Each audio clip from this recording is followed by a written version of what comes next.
What's up, Juventini? Today we take a look at the price tag that apparently has been set for Sandro Tonali, who tops the list of targets for Juventus. We've also got the price tag on Lookman, but priorities could be shifting when it comes to the attack for Juventus. Updates on Kolo Muani and a potential return for a striker to Serie A has Juve interested. We're going to take a look at the details as we have a new name to potentially talk about, and then you've got another name to add to the injury report. Will it affect the match against Lecce? What are Tudor's plans in the attack against Lecce? We're going to look at all of this together right now. I'm Berto. This is the AJC, your channel dedicated to Juventus. It's April 10th. Let's rock with the news. We kick things off with Sandro Tonali, who has been listed and named as Juve's top of the list targets for this summer mercado. More and more reports coming out stating that there have been contacts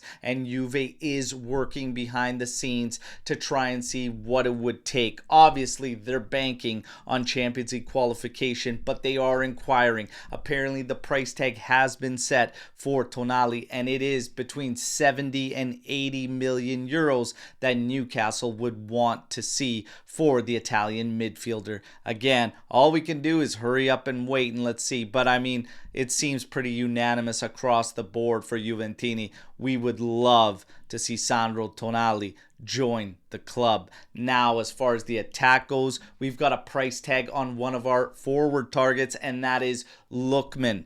It is reported by Nico González yesterday that the price tag Atalanta is looking for the player is 60 million euros. Now, he also claimed, though, that they could sell for as low as 40 million euros. And Juve would look at potentially including a player in that deal if they go for Lookman. As Nico González reports, he is not their top target.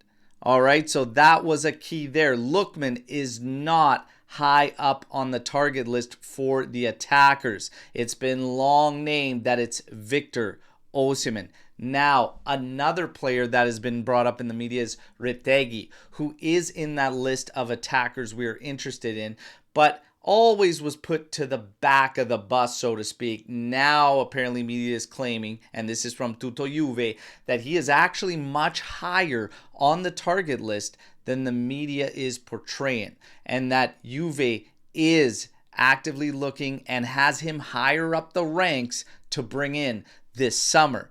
And now we get to another player that could potentially intrigue Juventus quite a bit, and this is coming from the Premier League. Apparently, Rasmus Højlund would like to return to Serie A, and Juve is monitoring the situation, looking about adding him to the squad.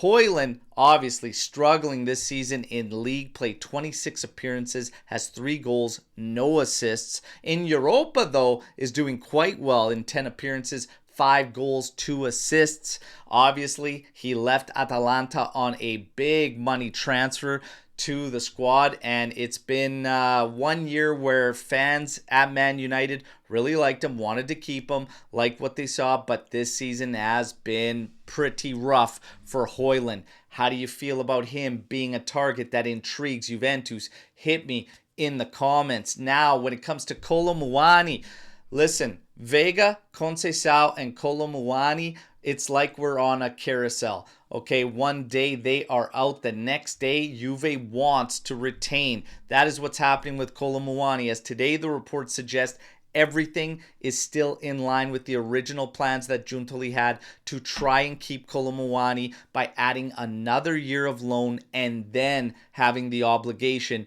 to purchase the player. What do you want to see done with Kolo Muani? Hit me in the comments. And now, keeping with the Premier League, apparently an old target could come back on to the list for targets for Juventus, and that is Calafiori, as reports today surfaced that he could be back in Juve's sights again. I'm not buying this one for a second. I think that moment passed. The numbers that would have to be associated with the player has also had a laundry list of nagging injuries that have crept up throughout the season. It's frustrated Arsenal fans. I just don't buy this one for a moment. The time has passed for now on Calafiori, in my opinion. Now we get to the injury rundown. Khephren Thuram. We've got to add him to the injured list. He worked separate from the group today in training because of muscle fatigue. Again, another player going down with muscle fatigue. However, for Khephren Thuram, it seems that it is very much a high-level precaution that they took, and he should be okay for the match against Lecce. For our other injured players, Gatti, he is eyeing up the Monza match for his return. And then you've got Bremer, reports surfacing claiming that he could get in for some of the late games this season and play in the Club World Cup. However, the majority of the reports out there claim that he, as well as Cabal, will not be risked throughout the summer. So next season is when you can expect them to see competitive action. That's what the latest rumors say. As far as the match against Lecce, Tudor apparently will be going with the same attacking trident up top, and that is Vlahović, Yıldız, and Nico González.